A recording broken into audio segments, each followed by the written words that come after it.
Friends, आपका मेरे YouTube channel Anita शोकन पर स्वागत है। आज हम क्या कर रहे हैं? हम करें measure to correct deficit and excess demand कि जो हमारी सरप्लस डिमांड थी, अधिमांग थी और न्यून मांग थी, उनको ठीक करने के उपाय हमने दो तो देख लिए।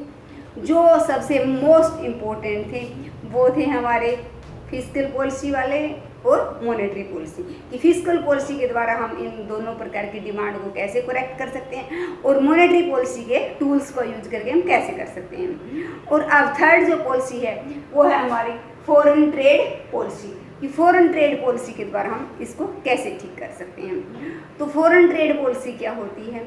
कुछ निश्चित उद्देश्यों की प्राप्ति के लिए सरकार क्या करती है, जब फॉरेन ट्रेड को कंट्रोल में करती है तो वो नीति जिसमें कुछ निश्चित उद्देश्यों की प्राप्ति के लिए फॉरेन ट्रेड को कंट्रोल किया जाता है, उस नीति को हम क्या कहते हैं? Foreign trade policy. तो फॉरेन ट्रेड है क्या? हम दूसरे देशों के साथ जो ट्रेड करते हैं उसको हम क्या कहते हैं? Foreign trade. हमने अमेरिका से कुछ मंगवाया, हमने जापान को कुछ भेजा, वो सारा हमारा किस में आएगा? फॉरेन ट्रेड में आएगा। कि जितने भी लेन देन हमने विदेशियों के साथ किए वो हमारा फॉरेन ट्रेड है। तो फॉरेन ट्रेड में हमने कहा कि हमने अमेरिका को कुछ सामान भेजा है तो वो हमारे लिए क्या? एक्सपोर्ट है। हमने जापान से मशीनें मंगवाई हैं, वो हमारा क्या है? इंपोर्ट है। तो फॉरेन ट्रेड में दो ही चीज़ें आती है, एक्सपोर्ट करते हैं हम, इंपोर्ट करते हैं। और इन दोनों का जो डिफरेंस है उसको हम क्या कहते हैं? Balance of trade. तो बैलेंस ऑफ ट्रेड में हमारा क्या होता है? Export greater than import. कि जब हमारे एक्सपोर्ट ज़्यादा हैं और इंपोर्ट क्या है? कम है, तो इसको हम क्या कहा? यहाँ क्या है हमारा? एक्सपोर्ट सरप्लस है कि फालतू एक्सपोर्ट कर रहे हैं, कम इंपोर्ट। कि एक्सपोर्ट हमने 5,000 करोड़ रुपए के किए हैं और इंपोर्ट हमने 3,000 करोड़ रुपए का किया है, तो 2,000 करोड़ हमारा क्या है? एक्सपोर्ट सरप्लस या सरप्लस एक्सपोर्ट। तो वो हमारा क्या इसमें कहलाएगा? वो हमारा कहलाएगा बैलेंस ऑफ ट्रेड फेवरेबल है।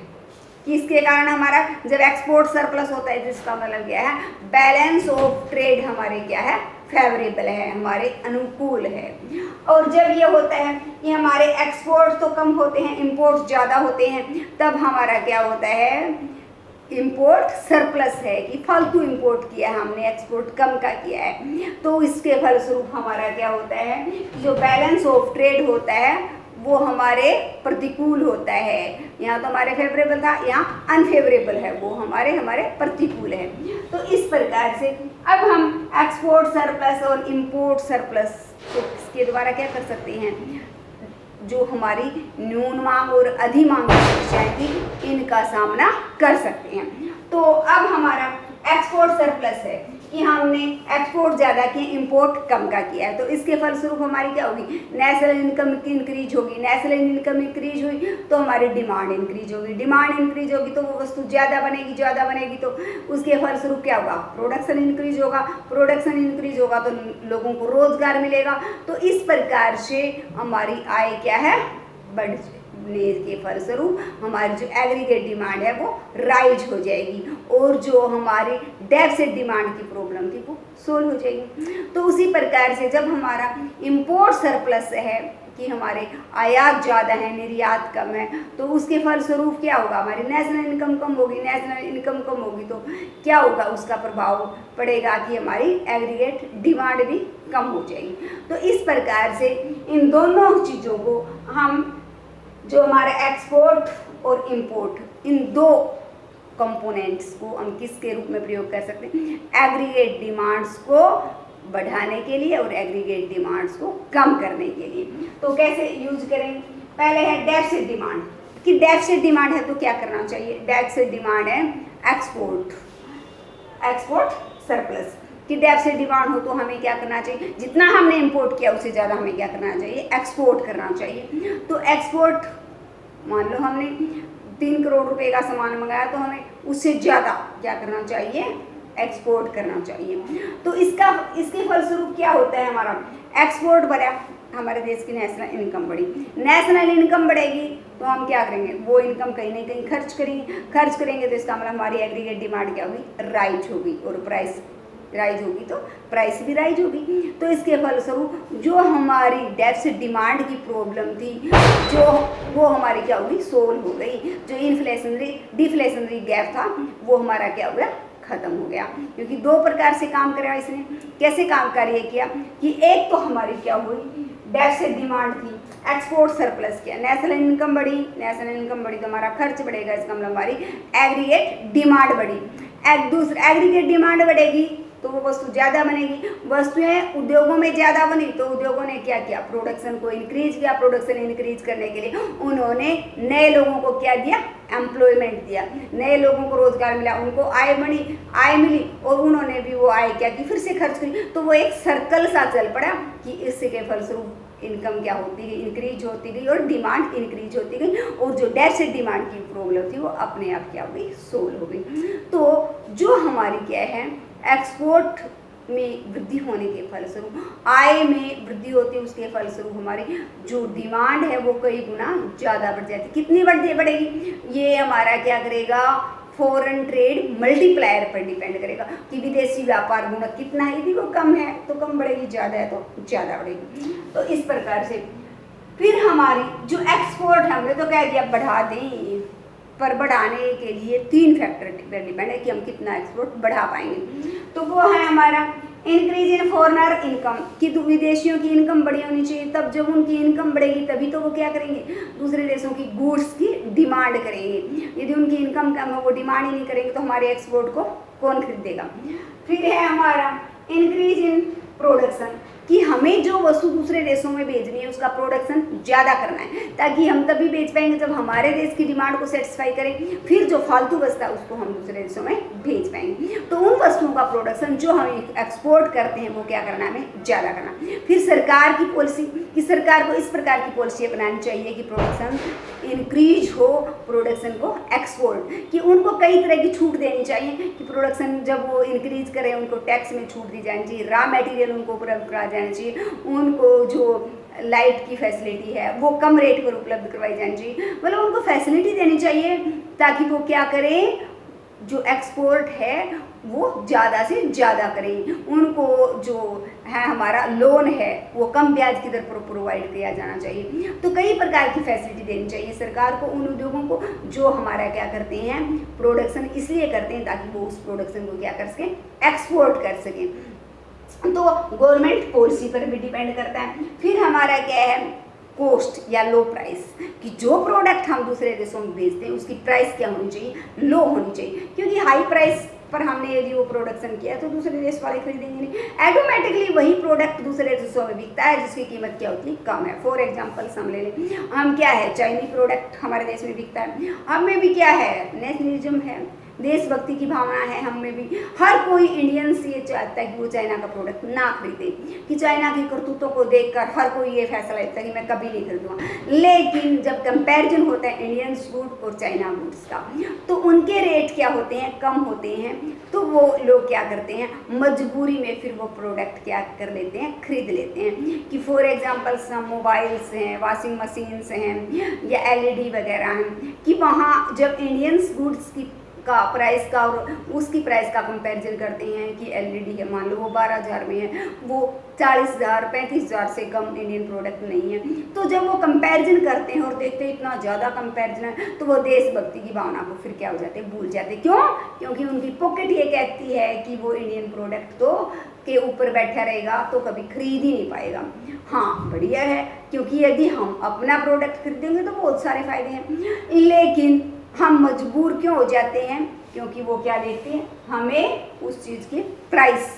तो हमें भी क्या है, इंडियंस गुड्स जब कॉम्पिटिटिव प्राइस लेवल पर वो गुड्स प्रोडक्ट करे, उनका प्रोडक्शन करेगी गुड्स का, तभी तो हम क्या कर पाएंगे, उनका एक्सपोर्ट कर पाएंगे। मान लो चाइना वाले ने वही वस्तु क्या है 10 रुपीज़ में दूसरे देशों को प्रोवाइड करवा दी, लुक भी अच्छा है, हमने वही वस्तु बनाने की कॉस्ट ही 12 रुपये है, तो हमारी वस्तु थोड़ी बिकेगी, वहाँ तो चाइना की वस्तु बिकेगी। क्यों? क्योंकि उसकी प्राइस क्या है, लो है, कम कॉस्ट पर वो पैदा कर लेते हैं। तो हमें क्या करना है, इसके लिए बेस्ट से बेस्ट टेक्नोलॉजी का प्रयोग करना होगा, ताकि हमारी गुड्स भी उनके क्या के कंपटीशन लेवल की हो, उसकी प्राइस, ठीक है, हमारी में बढ़िया क्वालिटी है, लेकिन क्वालिटी हम क्या हो जाते हैं, जब इतना ज़्यादा प्राइस का डिफरेंस होता है क्वालिटी को हम भूल जाते हैं। 1-2 रुपये या थोड़ा बहुत, बड़े प्रोडक्ट में हम 1000-2000 में तो कॉम्प्रोमाइज़ कर लेते हैं कि हमारी बढ़िया है, ये 2000 रुपये महंगी है तो कोई बात नहीं, लेकिन जब डिफरेंस इतना सा आ जाता है तो हम सोचने पर मजबूर हो जाते हैं कि लो प्राइस वाली ही हम खरीदें। तो इस प्रकार से इन 3 पर डिपेंड करता है कि हम कितना एक्सपोर्ट कर पाएंगे। अब फिर जो अगली है हमारा, वो है हमारी excess demand and import surplus. तो 2 ही कॉन्सेप्ट हम चेंज कर लेते हैं, यहां पर लिख देते हैं excess demand and import surplus का। जब डिमांड क्या है, एक्सेस है, फालतू डिमांड है, प्राइस क्या हो रही है, राइज हो रही है, तो इन्फ्लेशनरी गैप है, डिमांड बढ़ रही है, तो हमें ज़रूरत है कि डिमांड को कम किया जाए। उसके लिए हमें क्या करना चाहिए कि जितना एक्सपोर्ट करते हैं उससे ज़्यादा हम क्या कर लें, इंपोर्ट कर लें, इंपोर्ट सरप्लस। तो इंपोर्ट करने का हमारा 2 हमारे फायदे हो रहे हैं।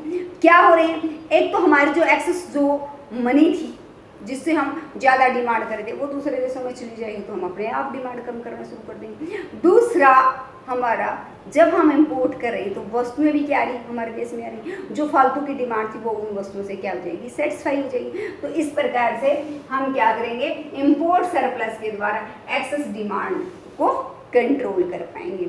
अब एक्सेस डिमांड हमने कहा इंपोर्ट कर लें, पर इंपोर्ट के लिए भी तो कुछ चाहिए, क्या चाहिए, मान लो अमेरिका के साथ कर रहे हैं तो डॉलर चाहिए हमें, इंग्लैंड के साथ कर रहे हैं तो पाउंड चाहिए, भी जिस भी देश से हम कर रहे हैं तो उस देश की करेंसी भी चाहिए। वो करेंसी हमारे पास से किस तरह से आएगी, तो 3 तरीकों से हम उस करेंसी को ले सकते हैं।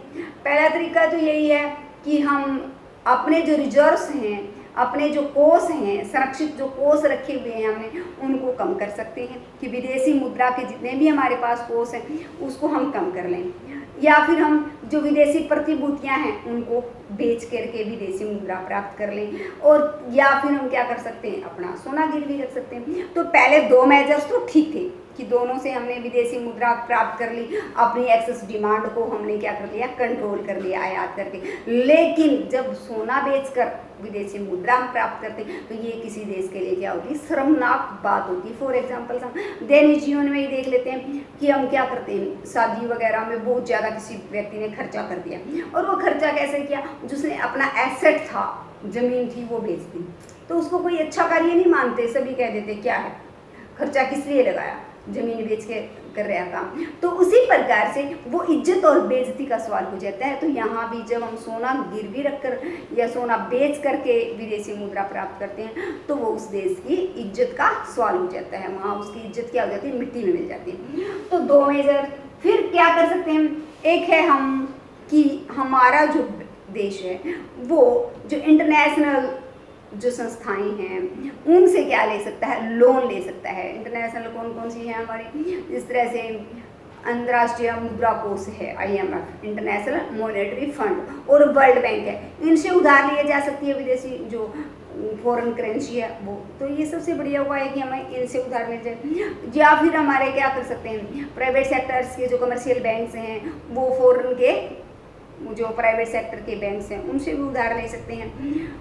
और इसके अलावा हम क्या कर सकते हैं, दूसरे देशों से दान वगैरह के रूप में भी हम क्या कर सकते हैं, विदेशी मुद्रा प्राप्त कर सकते हैं। तो ये हमारे थे कि जिनके द्वारा हम क्या कर सकते थे, हम इंपोर्ट कर सकते थे। वो मुद्रा हम कैसे प्राप्त करें इसके तरीके थे।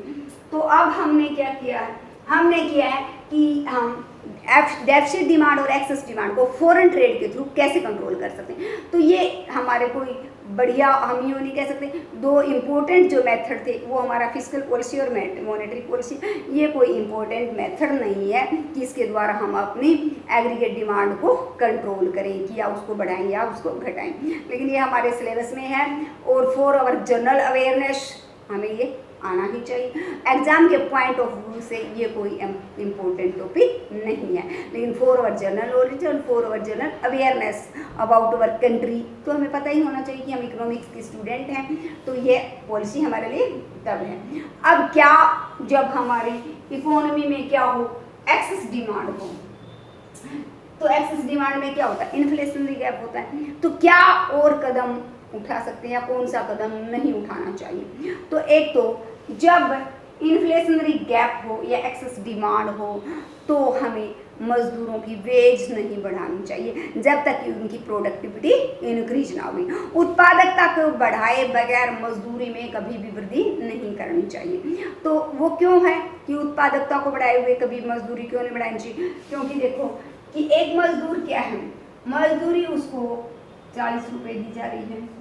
फॉर एग्जाम्पल्स मैंने लिया है कि वो क्या करता है, हम कह लें कि 10 गुड्स बनाता है, या कोई भी हमने सिर्फ एग्जाम्पल लेने के लिए कहा 2 गुड्स बनाता है, 20 रुपये उसको वेज दी जा रही है। अब उसने गुड्स वो 2 ही बना रहा है और वेज उसकी क्या कर दी जाए, 20 से बढ़ाकर 30 कर दी जाए, तो इसके फलस्वरूप क्या होगा, कॉस्ट इंक्रीज हो जाएगी। और कॉस्ट इंक्रीज होने का क्या इफेक्ट पड़ेगा, कॉस्ट इंक्रीज होगी तो प्राइस इंक्रीज हो जाएगी, प्राइस इंक्रीज होगी तो मजदूर फिर चिल्लाएंगे कि हमारा तो गुजारा नहीं हो रहा, ट्रेड यूनियन हड़ताल कर रही है कि हमारी मजदूरी बढ़ाओ, फिर मजदूरी बढ़ा दी, फिर कॉस्ट इंक्रीज होगी, प्राइस, वो एक क्या हो जाएगा, सर्कल बन जाएगा जो कभी उसका अंत ही नहीं होगा, वो बढ़ती जाएगी। तो इन्फ्लेशनरी गैप थोड़ा था, ज़्यादा था, फिर और ज़्यादा होता ही चला जाएगा जो हमारे कंट्रोल से बाहर हो जाएगा। लेकिन अब क्या है, जब प्रोडक्टिविटी बढ़ जाए तो मान लो क्या था हमारा कि वो मजदूर जिसको 20 रुपीज़ हम क्या दे रहे हैं, वेज दे रहे हैं, 2 गुड्स वो बना रहा था, 4 गुड्स बना दी उसने, उसके फलस्वरूप क्या हुआ, हमारा 4 गुड्स बना दी तो यहाँ पर देखो उसकी प्रोडक्टिविटी दुगनी हो गई है, या 3 भी बना दी, 4 बना दी तो यहाँ पर हम उसको 40 रुपीज़ दे सकते हैं, क्योंकि यहाँ पर उसकी प्रोडक्टिविटी इंक्रीज हुई है, इसके फलस्वरूप प्राइस इंक्रीज नहीं होगी। तो जब हमारा हम कह सकते हैं कि इन्फ्लेशनरी गैप है, एक्सेस डिमांड की प्रॉब्लम है, तो मजदूरों की वेज तब तक नहीं बढ़ानी चाहिए जब तक कि उनकी प्रोडक्टिविटी इंक्रीज न हो जाए।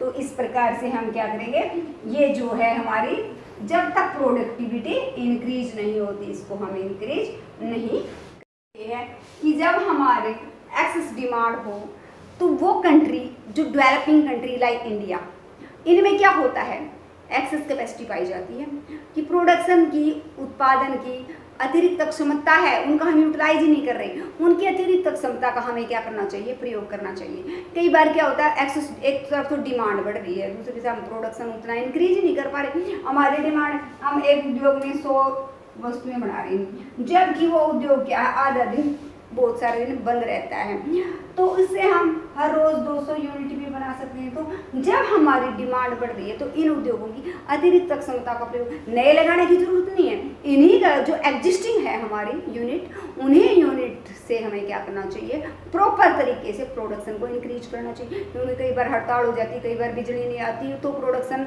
नहीं हो पाता, तो उन प्रॉब्लम्स को हम क्या करेंगे, सोल्व करेंगे, कट आउट करेंगे और प्रोडक्शन को रेगुलर बेस पर क्या करेंगे, इंक्रीज कर देंगे। जरूरत नहीं है कि हम नई इकाइयाँ लगाएं, वो हमारे बस की नहीं है, लेकिन जो एग्जिस्टिंग यूनिट्स हैं उनके द्वारा हम क्या कर सकते हैं, प्रोडक्शन को इंक्रीज कर सकते हैं। तो हम क्या कर चुके हैं, तीनों पॉलिसियाँ कर चुके हैं कि जिनके द्वारा हम डेफिसिट डिमांड और एक्सेस डिमांड को क्या कर सकते हैं, कंट्रोल कर सकते हैं।